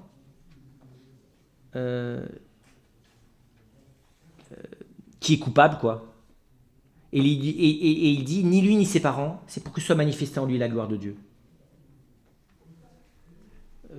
Et donc on voit bien que la lumière, il n'y en a qu'une ultimement, c'est la blessure du cœur du Christ, qui est le signe jusqu'au bout de cette traversée de la rupture de la souffrance, de la rupture de la mort, des conséquences de cette rupture originelle jusque dans la mort, et de transformer cette rupture, parce qu'il n'y a pas de signe plus extrême de l'absurde du mal que de ne pas respecter un cadavre, signifie dans le regard de Jean, enfin de Marie d'ailleurs, parce que Jean n'a sans doute pas compris grand-chose à ce moment-là, mais il a accepté de ne pas comprendre, mais signifie l'inverse sur le plan de Dieu, de ce qu'il signifie humainement. Humainement, il signifie l'absurdité du mal, c'est la blessure de ce corps, de ce Jésus sur la croix. Et pourtant, dans la foi, c'est reçu comme le fait que rien, aucune fragilité et aucune rupture ne peut, faire obstacle en fait au débordement de vie que Dieu veut mettre en nous. Et donc, il me semble que, eh bien, c'est en allant à l'origine, à l'intérieur de nous, cette origine qui est Dieu, cette origine qui est cette fragilité originelle, cette origine qui est notre relation les uns aux autres, à laquelle nous sommes invités dans l'amour. Et bizarrement, dès que nous aimons, nous revenons là. C'est à cet endroit-là que du coup, vous savez, c'est la liturgie qui dit « Bienheureuse faute qui nous a valu un tel sauveur ». On le chante cette nuit-là, il ne s'agit pas juste de le chanter, quoi. Il s'agit d'aller le voir. Et inutile de dire qu'on ne peut pas aller le voir seul. Parce qu'il y a des endroits où cette rupture en moi, je vois elle laisse passer la lumière et qu'elle est instrument de lumière et qu'elle me permet de confier cette fragilité originelle qui est la mienne dans les mains de Dieu. Il y a d'autres endroits où je ne le peux pas. La rupture en moi, je ne peux même pas la porter. Il faut que ce soit quelqu'un d'autre. Il faut que ce soit un de mes frères, une de mes sœurs, qui viennent la prendre dans ses mains et qui viennent la porter à Dieu. Enfin, vous voyez, c'est un endroit que je ne peux pas aborder seul. Cette question-là, cette origine, nous ne l'abordons qu'ensemble.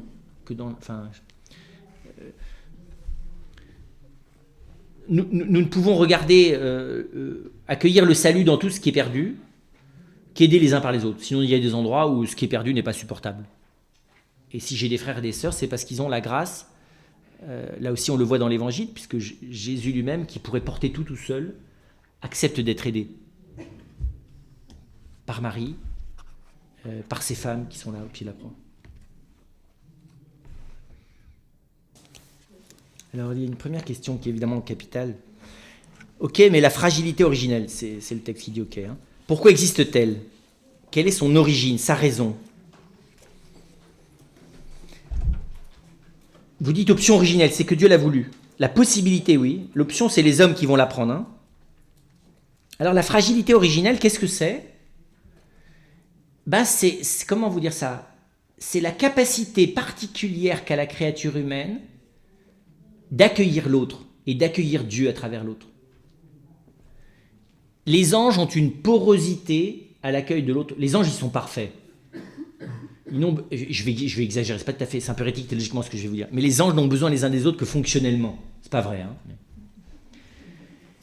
Nous, il se trouve que notre fragilité originelle, c'est-à-dire cette espèce d'inaccomplissement, nous rend capables d'être indéfiniment accomplis les uns par les autres. Alors c'est ça qui est pas commode. C'est qu'il y a une espèce du coup d'interdépendance. Vous voyez, Dieu nous a créés capables de devenir les uns par les autres. Et qu'en ça, quelque chose se réalise, nous rend capables d'accueillir la vie de Dieu d'une manière toute particulière, je ne sais pas comment vous dire ça, qui a une intimité unique, quoi. Dire, on le sait bien, nos amis, ça ne nous fait pas peur qu'ils soient fragiles, puisque c'est ce qui nous les rend, c'est ce qui leur permet de nous accueillir, ce qui nous permet de les accueillir. Les amis incassables, c'est des gens insupportables, ça n'existe pas, c'est pas des amis, ça. Il n'y a pas de place pour vous chez quelqu'un qui n'est pas fragile.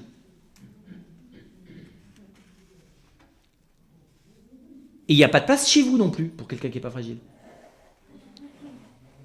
Et donc cette fragilité, par contre, c'est vrai que cette fragilité, elle est remise à l'esprit humain, elle est remise à la liberté humaine. Ça fait partie d'elle. C'est-à-dire que c'est à moi, c'est là qu'on est créateur, c'est à nous à choisir de devenir nous-mêmes. Mais ce choix, je peux choisir de ne pas suivre le conseil divin, qui est de dire, mais voilà, Dieu avait choisi qu'on soit libre, mais à l'intérieur de cet embrassement d'amour qui est le sien. Mais il m'a donné la liberté de ne pas me laisser embrasser, de marcher juste à côté. Libre à moi.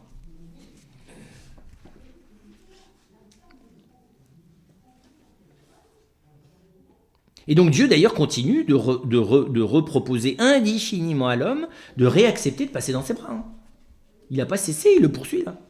C'est nous qui voulons rien entendre, parce que nous, on continue d'opter sur l'option, on capitalise sur l'option. On est têtus comme des mules, c'est impressionnant. Vous savez, on a tous vécu ça, les moments d'acharnement stupide, orgueilleux, compulsif sur un petit objet ridicule. Vous n'avez jamais fait ça, vous? Vous savez, le truc là, ça marche pas. Puis vous sentez bien que si vous continuez, vous allez le casser. Ça va pas marcher. Et alors vous vous obstinez, mais avec... vous vous voyez énormément stupide, et vous continuez. Voilà, impressionnant ça. Après, c'est bien quand la honte est la mesure de la stupidité. Normalement, au certain temps, on arrête, on sent le truc venir. Oui. Donc cette fragilité, la fragilité, c'est pas négatif, mais ça comporte un risque. Oui. Alors évidemment, il a fait des choses sans risque et pas fragile. Les cailloux et les anges, pas de problème. Moins fragile en tout cas. Mais les anges, il n'y a pas de fécondité chez eux, ni charnelle, ni spirituelle.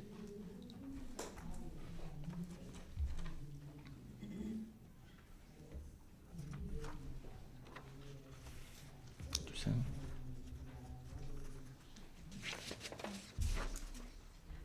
Pourriez-vous préciser ce qu'est l'engagement de la personne, l'endroit là où c'est cassé? C'est qu'on monte sur le plongeoir. On s'est dit, on a goûté la température de l'eau, et on s'est dit, bon, faut y aller, hein. Faut y aller. Puis on a beau dire qu'il faut y aller, on redescend.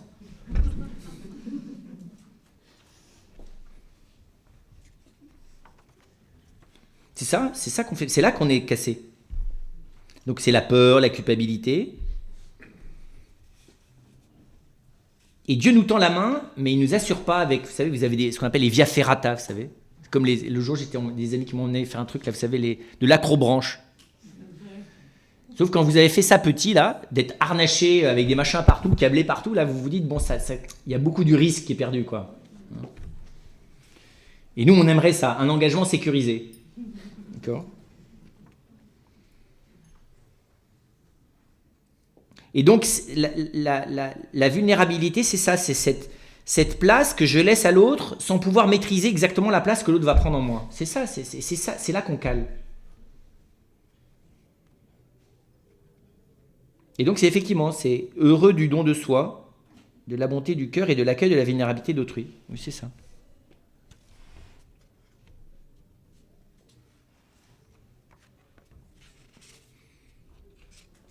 On a parlé de cette rupture au cœur de l'homme. Qu'en est-il de la nature? Eh bien, en tout cas, cette rupture, elle a affecté notre rapport avec la nature. Elle a affecté de mille manières. Enfin, de deux grandes manières, en fait. D'abord, en n'en ayant plus l'intelligence. On cite l'exemple d'Haïti. Si nous étions vraiment des humains, mais ça c'est devinable 20 ans, 30 ans à l'avance. Quelle connaissance avons-nous de l'univers? Ridicule. Notre science ne nous aide même pas à prévoir ça. Rien n'est plus prévisible que le monde matériel. Et nous attendons juste que ce soit nos sismographes et nos machins qui nous préviennent, mais ils nous préviennent trop tard. Pourquoi laisse-t-on des populations s'installer sur des zones de fracture physique? Pourquoi est-ce qu'on laisse cette population-là? En sachant pertinemment que cet endroit de la nature, il est pas bénéfique à l'humain. Pourquoi? Pour des raisons politiques et économiques? Pour des raisons de lâcheté collective? C'est un des peuples les plus malheureux de la Terre. Tout le monde le laisse là. Entre le vaudou, les ouragans, les tyrans, les dictateurs, la pauvreté économique, ils ont tout. On les laisse là pourquoi? C'est impressionnant. Ou pourquoi s'obstine-t-il à être là? Mais moi, je ne dirais pas trop ça, parce que je ne suis pas sûr que les Haïtiens s'obstineraient à demeurer là si on leur proposait des lieux, vous voyez, plus hospitaliers, dans des conditions d'existence autres. Donc là, c'est effectivement, il y a une perte de lecture de la nature. Et puis, il y a une perte de respect. C'est les deux. Et la perte de lecture entraîne la perte de respect. Mais c'est effroyable. C'est effroyable Et je me dis, mais ce qui montre bien là aussi que l'investissement dans la connaissance, pourquoi depuis tant de siècles investissons-nous uniquement dans la connaissance scientifique et perdons-nous progressivement une part gigantesque de la connaissance empirique? C'est très rare les peuples primitifs qui subissent des catastrophes naturelles. Parce qu'ils sentent les choses, comme les animaux, à distance, parce qu'ils n'ont pas perdu quelque chose de cette relation. Mais il faut être très pauvre pour garder une vraie relation à la nature. Il faut accepter d'en avoir radicalement besoin. Donc ça implique dans son âme et dans son corps une attitude d'humilité très très très radicale pour avoir une vraie connaissance du monde physique. Oui, Dieu a créé des êtres fragiles avant même le péché originel parce que la fragilité, ce n'est pas une tare. Mais nous n'avons pas nous n'avons pas accepté que cette fragilité soit définitivement et durablement le lieu de la rencontre permanente avec lui, avec nos frères. Nous avons voulu essayer de l'assumer tout seul. Et du coup, nous sommes tombés dans la faiblesse. Et nous avons fini par haïr la fragilité qui nous mettait dans la faiblesse. Et ce choix, nous avons régulièrement à nous rebattre avec. Pourquoi celui qui a inspiré la mauvaise option l'a-t-il fait ? C'est parce qu'il avait fait la même. Que voulait-il prouver ? Il avait un problème spécial, c'est ce qu'on voit très justement dans le livre de Job, où le Satan vient rôder chez les anges pour dire à Dieu, mais ton serviteur là, évidemment, il te loue tous les jours, parce que tu as vu, tu lui as tout donné. Enlève-lui ce qu'il a, tu vas voir ça. 5 minutes, tiens. Dieu lui dit ok, il lui enlève tout. Puis le Satan revient, il dit, mais tu l'as tout enlevé, mais tu n'as pas touché à sa santé là. Vas-y, touche à sa santé 2 minutes, tu vas voir. Remarquez qu'au passage, il n'a pas supprimé sa femme. Il a perdu ses enfants, tout, mais pas sa femme. Qui, évidemment, rajoute tant et plus, parce qu'évidemment, ça fait partie du pire. Enfin, c'est pas toujours le cas, mais dans l'histoire de Job, c'est un cas. Non, parce que toujours on se dit, mais pourquoi est-ce qu'il n'a pas fait mourir sa femme ? Non, parce que sa femme, une fois qu'il est là-dedans, elle le méprise, elle l'humilie, c'est effroyable, quoi. C'est vraiment l'horreur. Et c'est vrai, là, on voit clairement, effectivement, et on voit bien que c'est parce qu'il y a une haine de l'alliance. Mais ce qui est très impressionnant, c'est dans ce texte apparaît de manière parfaitement froide la haine de l'ange déchu contre l'alliance entre la chair et l'amour. La haine pour la chair humaine. Il veut la détruire, alors qu'elle est le lieu même de la descente de Dieu. Elle est le lieu. Dieu a fait l'homme et la femme, et tout simplement, il a fait la personne humaine pour qu'ils soient avec l'autre personne humaine une seule chair. D'accord ? Pour que la communion des personnes dans leur fragilité soit le lieu même d'une vie de Dieu donnée. C'est quand même clair, non ? C'est ce que la fécondité selon la chair et le sang signifie de manière très, très grossière, mais signifie quand même de manière symbolique.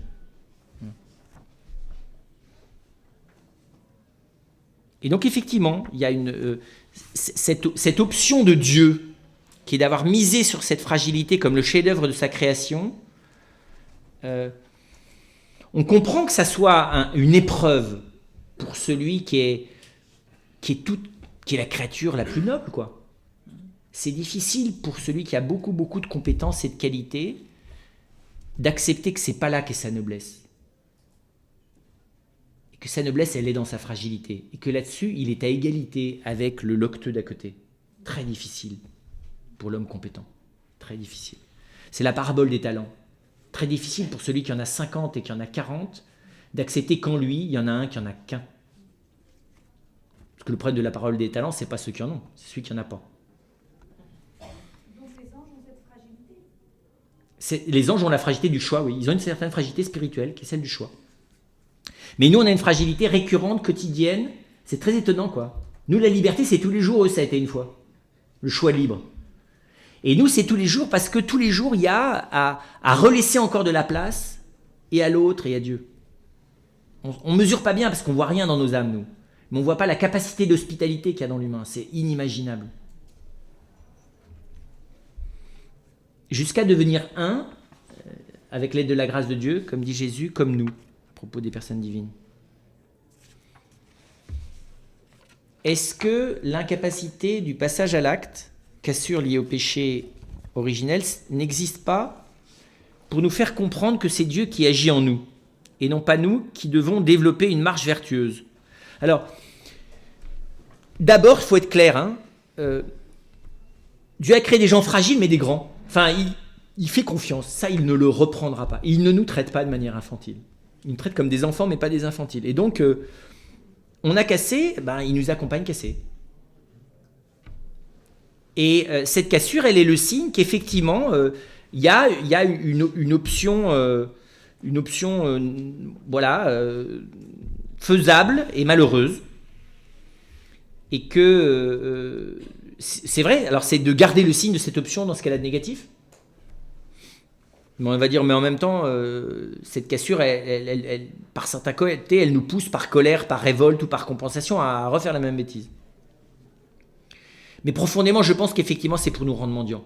Parce que cette cassure-là, elle est permise avec un Dieu qui ne cesse, je vous dis, d'accompagner le blessé 24 heures sur 24. Mais tu veux bien me laisser te soigner. Mais il ne fait que ça. Et on est têtu. Vous savez, on est cassé en morceaux, mais nous, on lui tend le petit doigt et on dit « Oui, vas-y, soigne là. » C'est incroyable le nombre de choses où on voudrait que Dieu change des choses dans notre vie sans s'occuper de la cassure intérieure. On voudrait qu'il guérisse les gens, qu'il fasse plein de choses. Il y en a raison d'ailleurs de lui demander tout ça. Mais quand il s'agit d'aller s'occuper de soigner directement l'endroit en nous là qui est blessé, là, c'est pas touche. Parce qu'évidemment, ça implique de tout donner, de tout lâcher, de tout abandonner, de plus jamais réussir à être autonome en dehors de sa grâce. C'est sûr que... Finalement, est-ce que le péché ne sert pas à nous faire aimer par la grâce divine ? Enfin, la permission du péché a pour but de nous, comment dire ça, de nous révéler la noblesse avec laquelle Dieu nous traite, en nous laissant assumer nous-mêmes nos propres pauvretés et ne venir chez nous qu'invités par nous.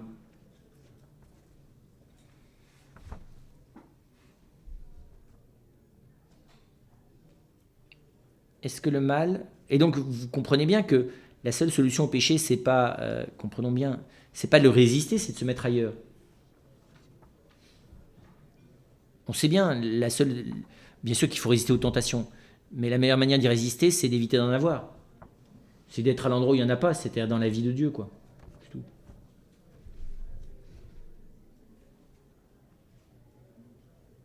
Il vaut bien mieux utiliser son énergie, il faut aussi lutter contre le péché, mais il vaut bien mieux utiliser son énergie à aller dans la vie divine plutôt que d'essayer de s'organiser désespérément pour résister aux tentations que de toute façon on finira que par repousser.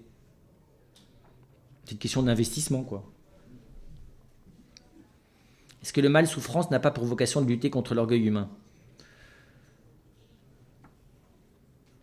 C'est pas que ça.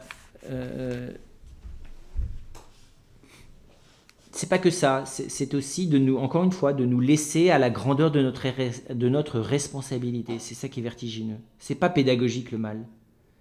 C'est que nous avons, c'est l'endroit où nous avons le plus de mal. C'est à entendre ce silence de Dieu comme l'infini respect qu'il a. Nous avons beaucoup de mal, ça. Que malgré nos invitations, le Seigneur ne supprime pas certaines choses du mal, qu'il semble rester sourd à nos demandes. C'est vrai que ça met du temps avant que notre intelligence, notre cœur, nos questions mêmes, nos pulsions de révolte elles-mêmes, aillent s'installer dans cette fragilité originelle face à Dieu. C'est pas facile, hein ? Parce qu'on repart, vous voyez, de l'extérieur, c'est très bizarre, hein. On se remet à l'extérieur de nous-mêmes, on se remet à l'extérieur de Dieu, on se remet à vouloir juger du bien et du mal, on se remet à décider ce qu'il devrait faire, ce qu'il ne devrait pas faire. C'est plus fort que nous, quoi. On a un mal fou à se tenir humblement à l'intérieur. Évidemment, les autres nous demandent des comptes dehors. Il faut accepter de ne pas pouvoir leur en rendre. Autrement qu'en les invitant à ce chemin intérieur. On ne convertit pas les gens par démonstration. Pourquoi avons-nous si peur de laisser voir, a fortiori confier notre fragilité personnelle les uns aux autres, peut-être surtout les hommes, différemment des femmes, oui, c'est pas la même chose. Les hommes, ils savent pas du tout, donc c'est beaucoup plus simple. Les femmes savent, mais malheureusement, elles y installent des logiques stratégiques. C'est plutôt ça. C'est un peu calculé des fois leurs histoires. Mais nous, on est complètement incompétents, c'est beaucoup plus simple. Donc elles ont à nous aider à le devenir, et nous avons à les aider à voir les espèces d'entourloupes qu'il peut y avoir dans leur manière de faire. Voilà. Parce que elles choisissent les fragilités qu'elles nous confient. C'est pas dénué d'une tentative d'obtenir quelque chose, quoi, on va dire. Alors que nous, on est tellement gros que le jour où on le fait, on est comme des pauvres. Donc j'allais dire... La peur d'aimer réside-t-elle là surtout, bien sûr. La peur d'aimer, elle réside dans la peur de perdre son âme, c'est-à-dire de s'en remettre entre les mains de l'autre, et derrière de s'en remettre entre les mains de Dieu.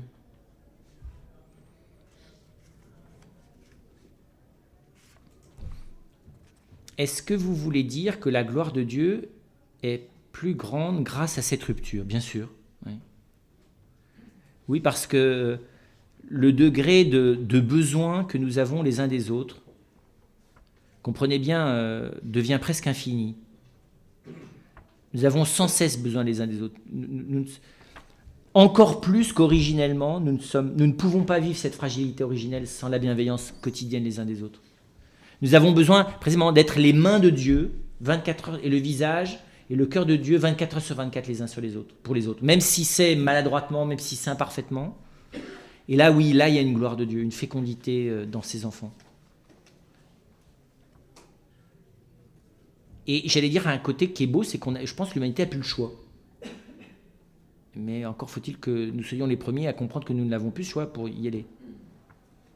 Alors pourquoi appelle-t-on cette rupture péché ? Parce que cette rupture, elle reste péché tant que je ne laisse pas Dieu venir rétablir l'unité entre ces deux morceaux brisés. Et l'unité, c'est lui qui l'a fait. Vous voyez, il ne la rétablit pas, puis il s'en va après. C'est lui le pont, c'est lui l'alliance. Et donc, tant que je ne le laisse pas s'installer comme alliance au milieu de ma brisure, eh bien, elle reste brisure. Et en ça, elle reste quelque chose qui me sépare de Dieu. Et donc qui est péché dans ce sens-là. Hein, le péché, ce n'est pas que nos actes personnels. Hein. Le péché, c'est tout ce qui m'éloigne de Dieu. C'est tout ce qui est obstacle dans ma relation à Dieu. Il ne faut pas toujours personnaliser à l'excès le péché. Ça a toujours une origine personnelle, mais des fois, c'est à travers des effets collectifs.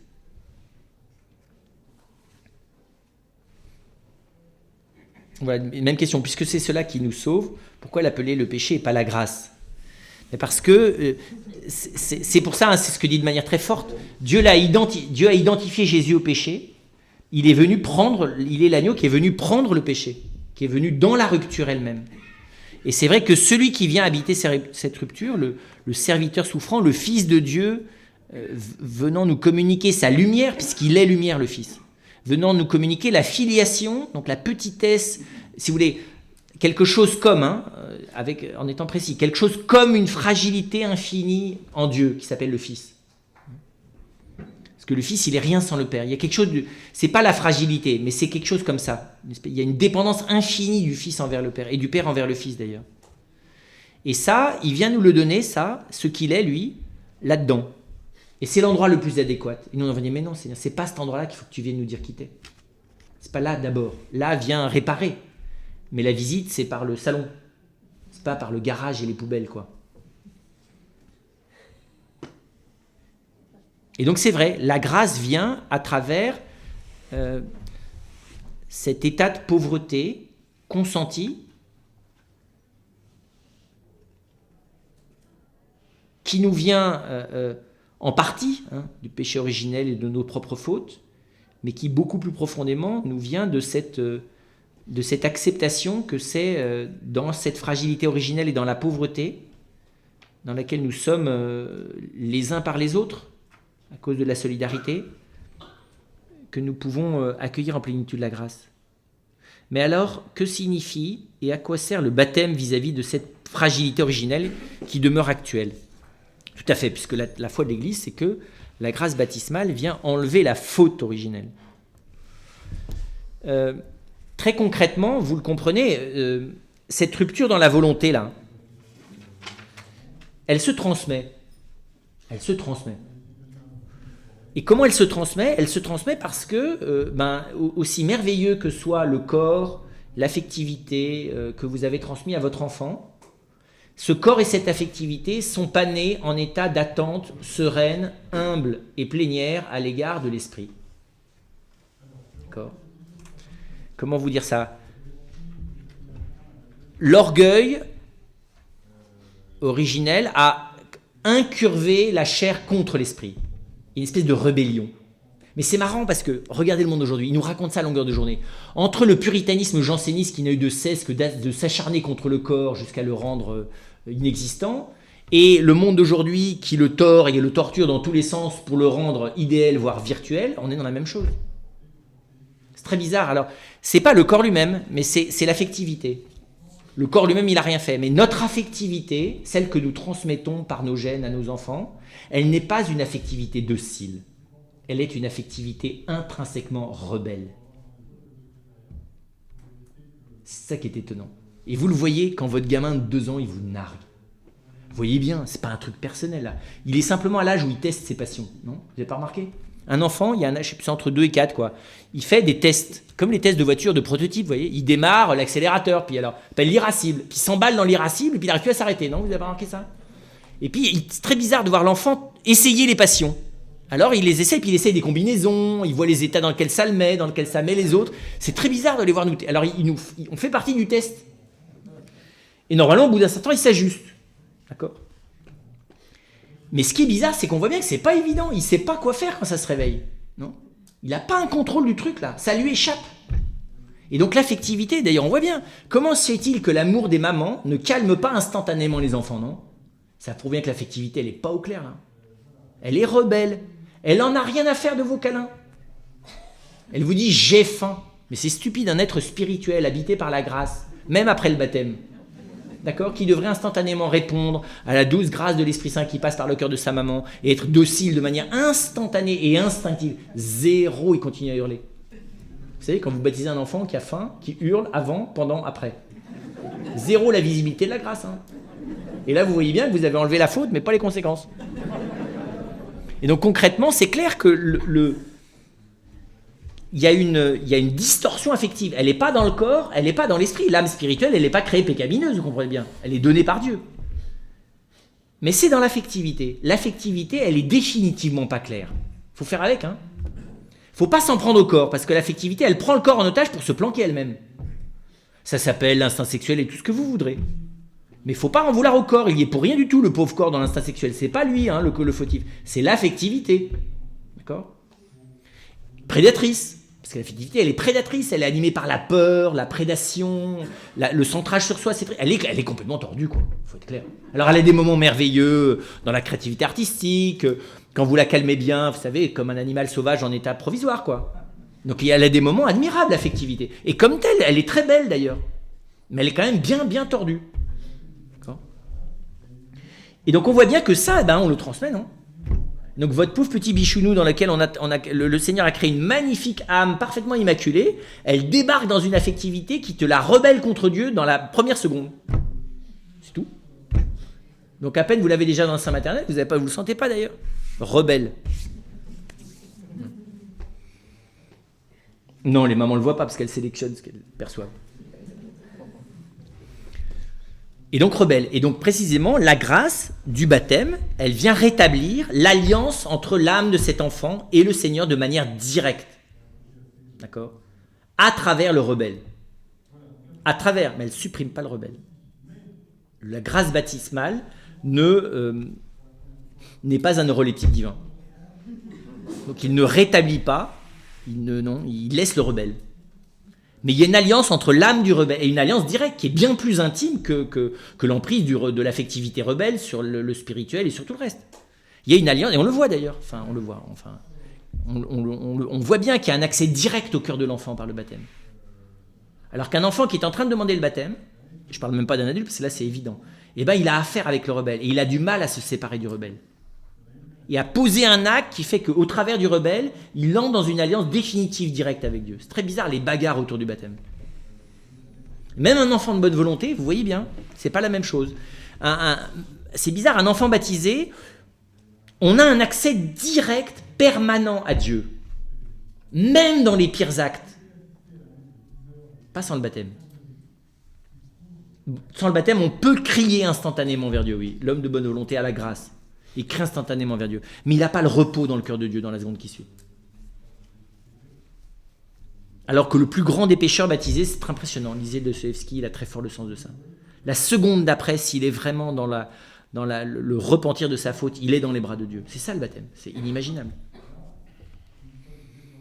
Et alors, pourquoi est-ce qu'il a laissé les rebelles? C'est pour que les rebelles s'aperçoivent qu'ils ont besoin les uns des autres, que derrière le rebelle, il y a une fragilité, une peur, voilà, et que le Seigneur veut que nous ayons besoin les uns des autres pour nous rassurer dans la peur, pour nous calmer dans la rébellion, pour nous rectifier les uns les autres, pour guérir nos aveuglements, pour résister à nos instincts prédateurs, voilà. Et donc la seule lumière, elle est celle de l'extraordinaire interdépendance naturelle et divine que le Seigneur veut entre nous. Mais nous, on est loin de ça. Nous, on est beaucoup trop polis là-dedans, pour l'instant. On est beaucoup trop dans l'option originelle régulée. Oui. Je vous dis, on l'a refait je ne sais pas combien de fois par jour, cette option. Donc, il ne faut pas trop en vouloir à nos premiers parents. Hein. Alors, vous avez remarqué, je ne me suis pas prononcé sur les premiers parents. Je me suis aperçu que la bonne manière de parler, il me semble, pour rejoindre ce que dit l'Église, mais sans se faire des petites images, c'est l'humanité naissante. L'humanité naissante, dans sa naissance même. Elle a opté à ce moment-là. Enfin, pas au moment de sa naissance, mais c'est l'humanité naissante. Plutôt que de se battre sur le monogénisme ou le polygénisme, qui est une question intéressante, mais qui pour moi est moins spirituellement déterminante que ça.